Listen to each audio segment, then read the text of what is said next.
I pulled up on him, bro. I pulled up on him. Shit, Snow Bunny's hollering. Can I get in?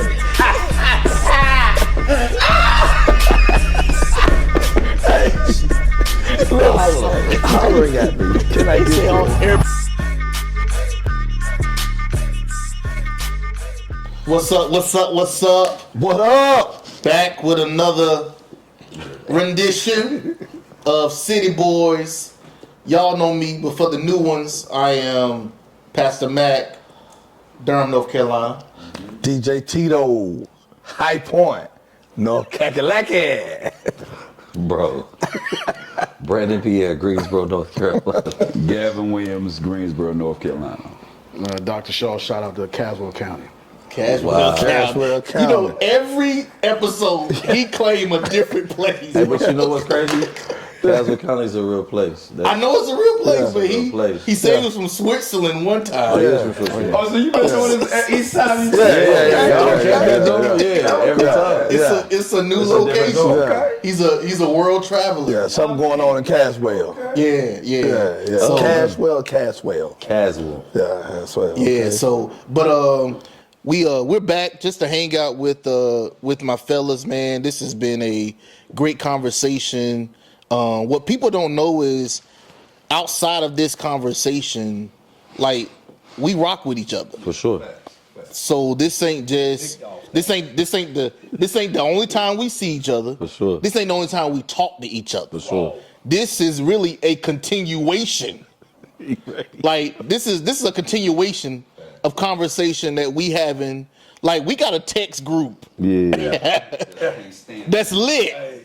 We lit, bro, early in the morning. Yeah. The text group start about 5 a.m. Yeah, that be up there at 5 in the morning.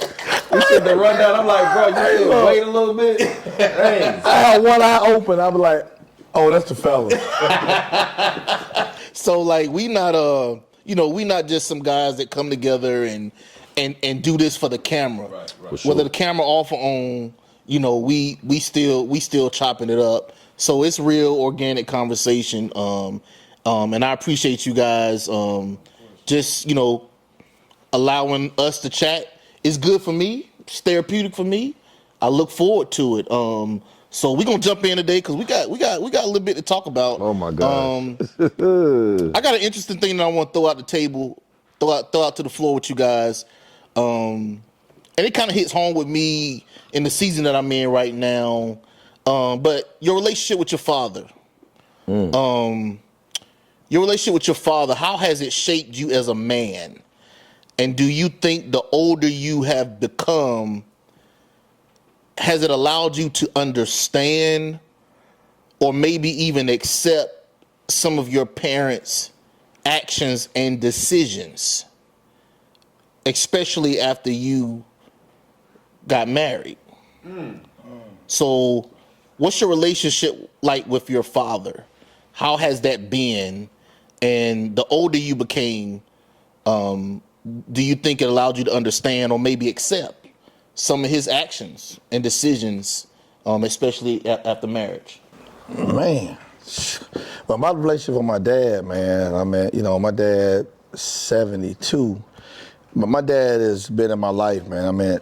Dude is a king, a go-getter, strong individual. I never had a role model but my dad. Like, I liked Emmett Smith and all them boys, right? But when I wrote down who was my idol, it was my pops, Raymond Bennett. Had to be, you know what I mean? Because that man putting food on the table, teaching me pretty much teaching me everything that I know. You know what I'm saying? So, watching him work and seeing him with my mom and Lois willing, February 2nd, be 50 years they've been married. Wow. Or whatever, right? And my dad from Waysboro, so it's country. You know what I'm saying? So he came to High Point with a country mentality, and down there it was about, making sure that, you kept your family together. No other man gonna raise my kids or whatever, right? And so whatever differences him and my mom would have that I would overhear sometime when I was at home, my dad was always quick to get things back in order. Mm-hmm. he believed in we not going to bed mad. You know what I mean? He believed in that, like, wholeheartedly, like, we're gonna fix this. And, you know, I watched my dad, and then one thing that I always did was kind of, you know, emulate him. You hear that whole little saying that, you know, you wanna walk in your dad's footsteps. But it was a gift and a curse for me, you know what I mean? Even through marriage, because I tried to go in marriage and emulate what him and my mom had, you know, and I had to realize that I may look like my dad may have taught me certain things, but I'm not my dad. Mm-hmm. And your wife wants your mama. Absolutely. And that was the hardest thing to digest, was the fact that, and it would put a lot of pressure on her, because I wanted her to have those attributes of my mom. She didn't have it, or whatever. She had some things, but there were certain times that I wanted her to kick in and be this. But even going through, like, my divorce or whatever, right? You know, my mom and dad was married. I tried to go home and talk to my dad kind of about, like, what I was going through. He couldn't understand because he had never been there or whatever, right? And so he was just like, yo, son, try to put your family back together, do this, do that. But he couldn't give me the how to or whatever. So, you know, it did. It helped me become the man that I am today, because I feel like I'm a very strong man. I do what I need to do to provide for, you know, my daughter, and I go back and make sure I take care of home. But yet and still, now that I look at it, you know, after my divorce, you know, I see things much clearer. Yeah. Much clearer. That's good. Brandon? My relationship with my dad isn't bad, but it isn't existing either. Ever since my mom passed in 2010, she was kind of like the glue that kept the four of us together, myself, my sister, her, and my dad. Once she passed, everybody went their separate way. I was back and forth on the road. My sister was finishing college, and my dad decided to remarry. Now, I understood, being married to my mom almost 30 years, that he just wanted companionship. So when it comes down to the things that my dad taught me, or that I try to emulate and try to, like, bring in my present day, is being a protector and being a provider. My dad wasn't at the PTA meetings or the sporting events or the things like that. That was my mom. But those are things that he taught me, and those are things that I hold on to. Our relationship now is very much, hey man, I always want to make sure you good.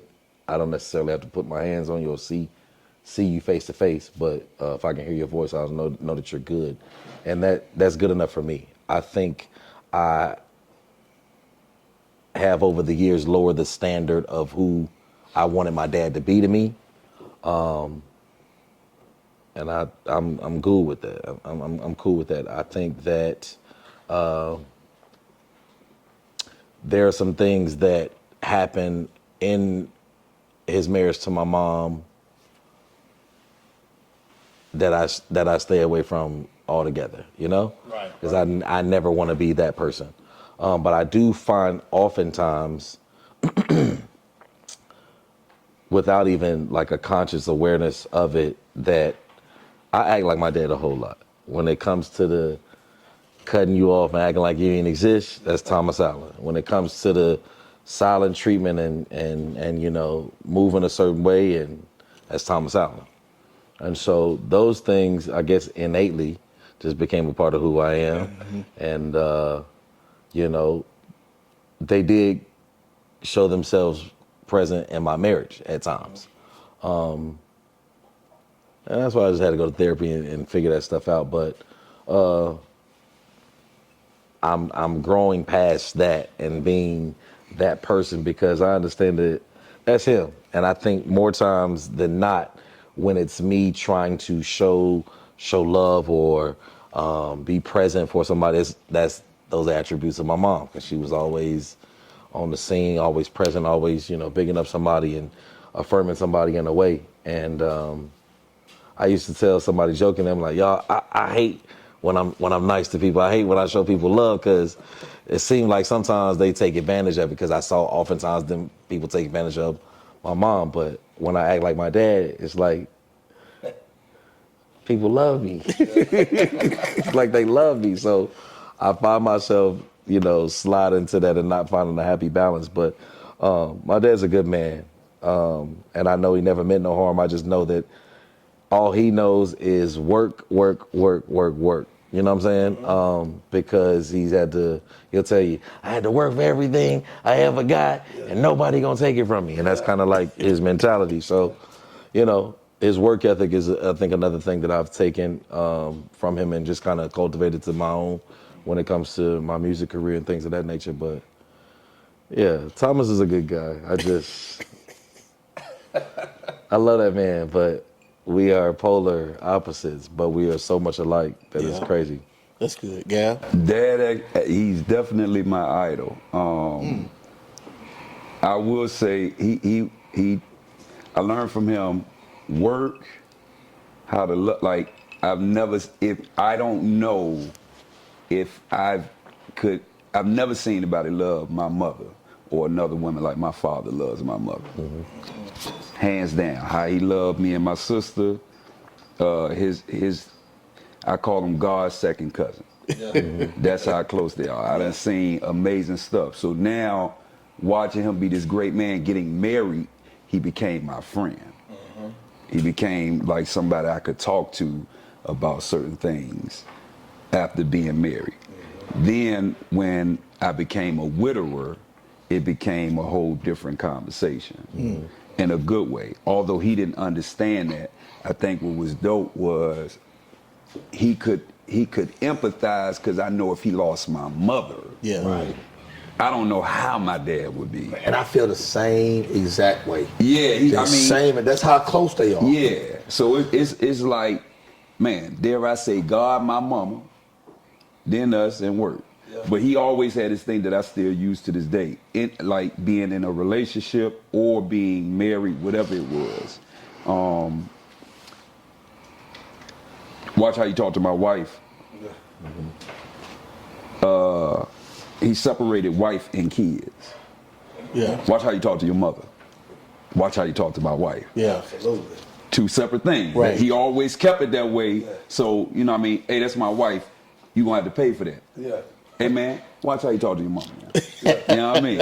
He kept it separate. Yeah. This is my wife. Y'all my kids. But this is my wife. This is my wife. For sure. So it's different consequences. Man, for sure. So as even in this new world, it just gives me a sense of hope, because all I learned from him was the responsibility of having a partner and saying, yo, I'm gonna do whatever it takes to make sure we got food on the table. I mean, my mother brought money too now, but it was a dope thing. I've never seen my father.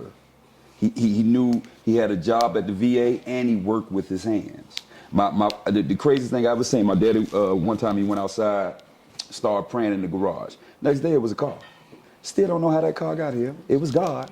But I don't know what happened. And then all I saw him was walking around and praying. So he always gave me the thought of respect, work hard. If you're going to love on a woman, love her. Like, do your hardest. He fought. Now, that don't mean, I may have seen my parents argue one time. Yeah. One time. That don't mean they didn't. He was able to give me insight in who I am when he told me certain things about him when he first got married. Anger issues and learning how to, get rid of stuff like that. But just the biggest thing I learned from my father was being a responsible man when you love a woman. Like, I've never seen a greater example of a man loving a woman than my father to my mother. Yeah. That's good. Shaw? Me and my dad were really tight. He's not with us now, but he taught me a lot. I call him King James Shaw. James Shaw. Yeah. He really loved my mother a lot. Every time my mother would leave, he would kiss her. So I took that into my relationships too, right? So that was cool. But he ended up having a rare disease, where he couldn't walk and couldn't use his hands, and eventually couldn't talk. So he went through 20 years of that. Wow. So it was like I couldn't really. When I got to about 15, that was about it, And but he still showed me how to deal with that. He had a lot of dignity and a lot of pride, and but if it wasn't for him, I wouldn't have never known. I would have eventually found out, but he taught me about $1 million. He used to always say $1 million. He'd say, well, how much money? I mean, how much money you think I take this fill this room up? And he would say, you think $1 million will fill? He said, $1 million will fill his whole room up. Right. He used to have that big jug with all them coins in it. Yeah. And then he would dump it on the bed, right? Yeah. And then make us count it. Yeah. It had silver dollars, all that stuff in there. Yeah. So he was about his money. Then he would take all his pay stubs and put them on the bed and look at it. He worked for 20 years, never missed a day. That was his thing. So work ethic, and discipline, and morality. He wouldn't let. I seen him kick a friend out for cursing. Dang. And we was singing. We used to sing the Mighty Clouds of Joy and keynotes. And I used to be Paul Beasley, right? Oh. Your dad sang? Yeah, my father was the manager of a gospel quartet. Wow. Okay. So we used to travel, with him and stuff. But so at home, he would play the guitar. He taught me how to play bass. And we would sing some songs. He had a friend. And, I guess they would have some drinks or something. But his friend would be happy to hear us sing. He used to give us quarters and 50-cent pieces and stuff. But he would get a little hype. And he'd say, you got one more time, Robert. He's about to leave, And Robert would get hyped one more time and then, boy, those boys can really sing, boy, God. Hey, get out. Walking them out, Get out. I love you, Junior. I love you, Junior. Take them on out, but good man, and I learned a lot from him. I just sing that whole one more time. He was applauding y'all for singing though. Yeah. I just sing. Like, you really brought that singing to life to me. I just sing it. But I heard that my father didn't curse. Yeah. But now that I'm old, I'm thinking back. I never heard him curse, but you would thought that he did. Just because he was very stern and meant what he said. You knew it. And just to touch on something that Brandon talked about, and Gav talked about was one time I was growing up, about 14, and we living in New Jersey, so you have these houses where you have a tenant, your main family, top floor. I lived on the top floor since I was 13. So one day I'm just cleaning up my place, feeling myself. And I guess you could hear something stomping. So maybe the people downstairs were stomping. My mother told me to stop making all that noise. And so she came up there. I told you stop making that noise. Come downstairs. So I'm walking down the stairs and, she slapped me behind the head. What? And I'm thinking to myself, okay, hit me again. And I turned around, and I put my hands up, just kind of more so to defend myself. I'm not understanding what's going on, right? Why you keep slapping me, And the type of person I am, you're not getting ready, Keep doing it, yeah. You done got 3.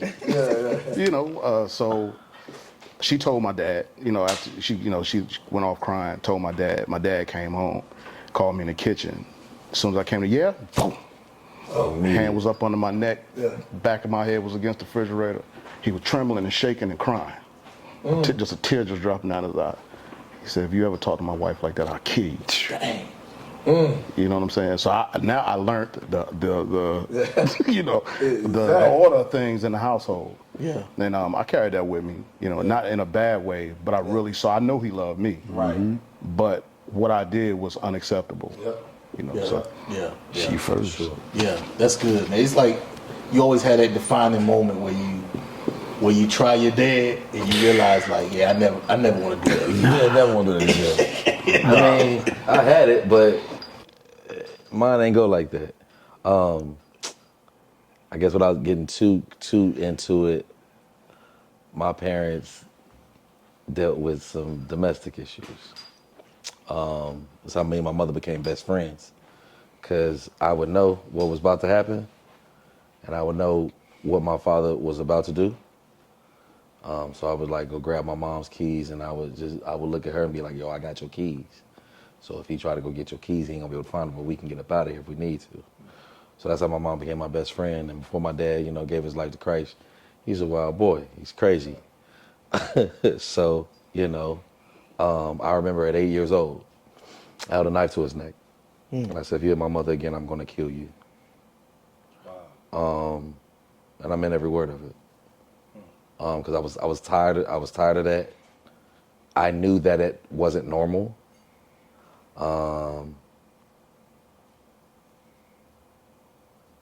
And maybe like 2 months later, he got saved. So I like to tell people, just to boost up my ego, that me holding that knife to my father's neck. You saved him. Yeah, I saved him. Because at 8 years old, bro, I'm going to juvie.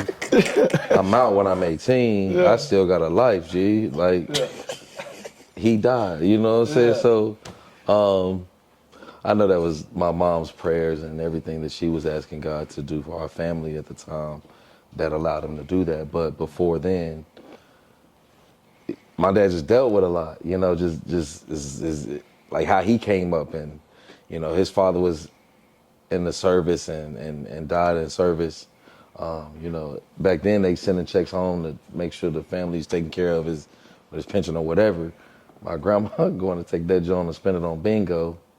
So my dad to this day just has a thought process about money and how you should spend it, and how if you work for it, it's yours and nobody can kind of take it from you or tell you what to do with it. And so, like, I have an affinity for shoes and clothes. So bro would be like, man, you just waste your money on clothes and shoes and you can't take none of that with you. And I just be like, all right, bro. You know what I'm saying? Like, so for even that, it was just always a situation with us. So that's kind of where we at today. And let me say this too, my fault. You good. My father didn't have his father in his life since he was like, I think 7 or 8. Mm-hmm. So I met my grandfather one time. We got the same birthday, me and my grandfather. His father was not in his life. So I don't give, you should be sympathetic for people who don't have fathers and they don't always turn out to be the best people. Yeah. But I watched my father not have a father. He didn't get in church till he was 16. My father has been the greatest father with no real example at home. Mm-hmm. When he needed it. Yeah. He wanted it. Yeah. Wanted it. That's it. I just wanted it. You know, and I think people even just to be like, yo, why are you the way you are today? I think I tried really hard not to be who my dad was before he got saved. Yeah. Because I know I know who he was. I could be that, you know what I'm saying? Yeah. So I try hard not to be that. And sometimes that gets fuzzy for me because it's like, well, I ain't that. I probably ain't what you want me to be, but I know I ain't what I really could be. Yeah. You know, without some guidance. Yeah. So that's good. What's a stereotype about black men that you feel like needs to be done away with? That all black man eat chicken and watermelon. I knew it, bro. I knew right after we was gonna have a serious draw, I knew he was gonna come in here with that bull. I knew it, bro. Man. Hold on, no, I was just kidding. You already know. Chicken and watermelon? Chicken and watermelon, man. You know, I always say we love chicken and watermelon, which I do love chicken and watermelon, right. though. I do. I love it, right? You know what I'm saying? So as the stereotype that needs to go away, you love it. Oh, man. I don't eat watermelon, bro.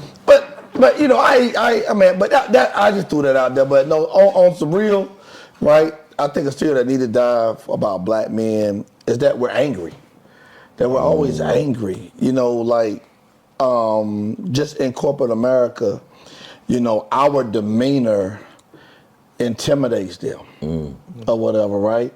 And it's not that we're angry; we're listening to understand what you're saying.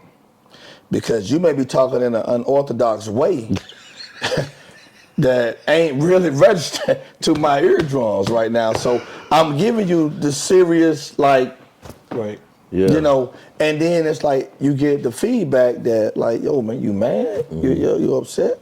No. Well, you look so serious. I'm here for business. You know, I'm listening to what's going on. I'm trying to articulate what you're saying to me. Because it's oftentimes that, we go into a meeting room and we don't talk like them. So therefore, we have to change the way we talk. Code switch. Yeah. To just fit in. Yeah. Or whatever, right? Where it's normalized for them. And for us, I'm going in there and I'm like, okay, I gotta know who I'm talking to, how am I gonna say this, how I'm gonna respond. So all those things are thinking. So for me to have that demeanor, I need to be quiet and settled so I truly understand what you're saying or whatever, right? So I think that that's one stereotype that I feel that needs to die, the fact that we're not angry. We're okay. That's good, Brandon. That all of us are lazy, because that's just not true. Like there's a vast majority of black men who do meet the criteria of being lazy. But all of us ain't that, man, I think that society tries to depict us in one way, and there are so many people, black men especially, who defy that laziness or don't work hard for what they got or don't, I think even some of the greatest drug dealers have to be hard workers, because at some point in time, you've worked your way up, through the ranks. Whether somebody died or you were able to take over territory or whatever the case may be, I think you had to put in a bit of work to get to that point. So like laziness, like all of us aren't lazy. Yeah. All of us don't fit the typical description of a black male. Like, I wish wholeheartedly that people would just decide to just get to know us separately, as opposed to just all of them like that, or all of them like. I think the fell lazy away. is wrapped around what someone's perception is of. I guess the opposite of lazy would be hard work. What their perception of hard work is. For instance, a woman may say the man is lazy because he don't give her what she wants or provide the level that she wants. For sure. But if he's working 40 hours a week and he just can't provide you that level you want, that doesn't make him lazy. Facts. Facts. Yeah. Yeah. It You doesn't. know, So that's definitely one of the things. yeah, that's an improper stereotype that he's getting, and it's an unfair label that she's putting on him, and really she's castrating him, because I mean the brother Gavin, he putting that work in. For sure. Or because I make a task look easy, that I ain't, Yeah. That's Gabriel's going to chill. It's like, yo, like, bro, yeah, it is only going to take me 15 minutes to do this, but it took me a lot of years of work to be able to do it in 15 20 minutes, Yeah. So, yeah. Yeah, that's good, Gavin. Well, being that I am one, but one of the three I'm about to say, we are not all entertainers, athletes, or drug dealers. Right. We're not. It's that is a stereotype that has been put, I think, since the beginning of time, one way or form or facet. Like, it's a lot of black men that can't ball, can't do nothing with music, and ain't never touched a drug in their life. Yeah. And it's just, I think a lot of times we go off of the environment we seen. I think a lot of other races, they look more at the TV thing. They ain't seen it for real. Yeah. And if they did, they may seen one or two. Yeah. But at the end of the day, I think we've always been displayed as those three things as men. Well, let me add a fourth. And we don't take care of our kids. Yeah. That's a real good one. And that's just not true. You are looking at, out of 100% of a pie, it may be a 10%, it may be a 30%. Yeah. That's not every black man. Yeah. So Facts. I mean, I just hate I hate that stereotype. Yeah. We all ball, we all sell drugs, we all entertain the Bojangle, and then we don't know how to take care of kids. Yeah. It's not true. Yeah. Nah, that's I used to have a group of guys. We used to a group of preachers. We used to go out every Monday, and we used to go to KNW in Greensboro. Friendly or holding? Friendly. Okay. And we would be sitting there, and it never failed. Somebody of a different race would walk up to us, about 7, 8 of us, and say, hey, are y'all basketball players? And we would be like, why the hell would you say that? Like, what did, like, some of these guys got on clergy collars. Like, what made you think? Because you saw a group of black men. That's the first thing that came to your mind, that we was basketball players. And that I mean, it used to burn me up, man. Because it's just like, why is that the first thing that came to your head? Because that's all we can be. That's all, like Gav said, that's all we ought to do, I think they praise and love LeBron James so much, but it ain't LeBron James, is what LeBron James does. Yeah. And he's so much more than that. Like, he's proven that time and time again, but They don't talk about that. Those are the categories they put us in, brother. Like, period. And then when we are one of those things in the categories, like, see? Yeah, but I got a whole bunch of friends this minute that I got. Oh, for sure. We got lawyers, doctors, for sure. In real time. You know what I mean? Yeah. Working in Congress and everything. It's like, dog, we not all like that. Yeah, we so much more than that. Yeah. So Gav actually took one of mine about the children. So mine is that we're not important, that we're not needed, and that we don't add value to our community.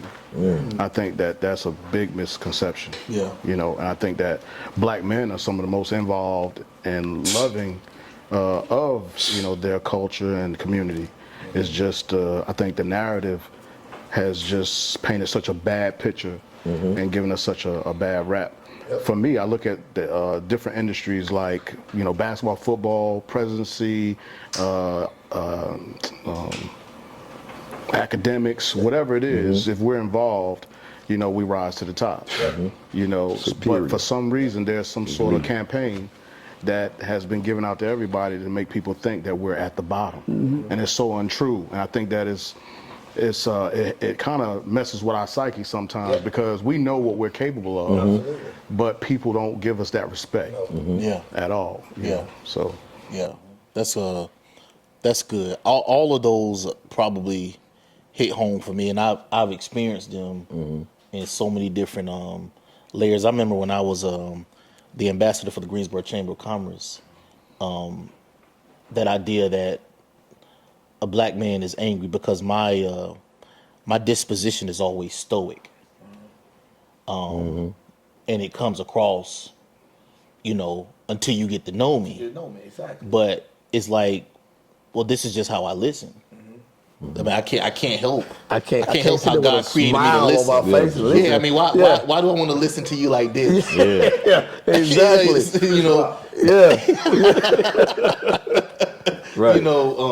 And it is like sometimes a black man's disposition is just flat out intimidating. Yeah.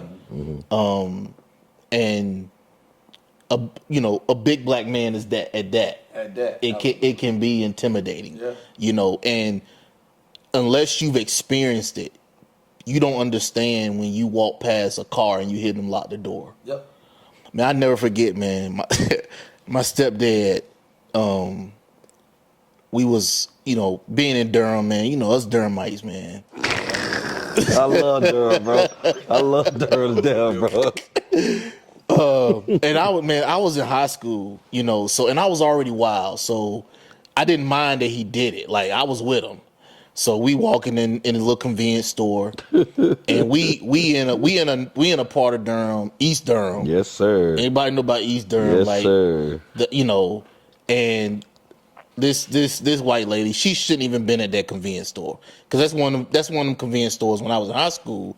That's where you go buy your Black and Mild, you empty it out. You put something in there. For sure. Hype that joint. Yeah. You go. Niggas was hyping fucking Black G. Oh my God. You get and we would go to that store because you could buy them individually. See, gotta put though. If y'all don't know about that, if you ain't want to buy the pack, you can buy a single. Bro, yeah, we buy a single blank. Why? Yeah, put one behind the ear. You got one that you working Jones my freshman year. What? Oh my And soul. so me and my stepdad walk past this white lady.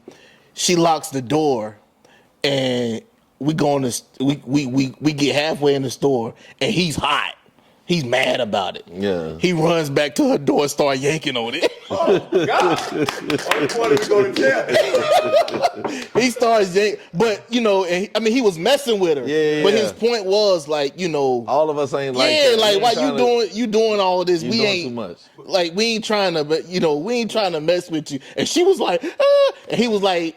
He held up his hands like, don't nobody want nothing from you. Nothing. But you know what's crazy? I went overseas one time. I was in I think I was in Spain, and I seen a protest outside. Slight facts. And it was. Then I looked on CNN.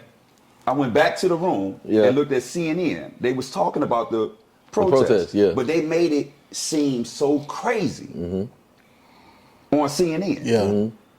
CNN is an American company. For sure. The thing I always notice, certain things have to happen to make us look a certain way. Yeah. It is incredibly hard to be superior. It is incredibly hard to know that you wake up every morning that on the low, on the high, you are the reason to a lot of the things that exist or the things that work and move around this country is because of your ancestors and your being. Yeah, absolutely. So it's almost like you gotta place the same things that they go through, but you gotta make it sound real crazy on us. Yeah. Because we way too needed. Yeah. We are way too big. If they found a way, God, I please pray they don't.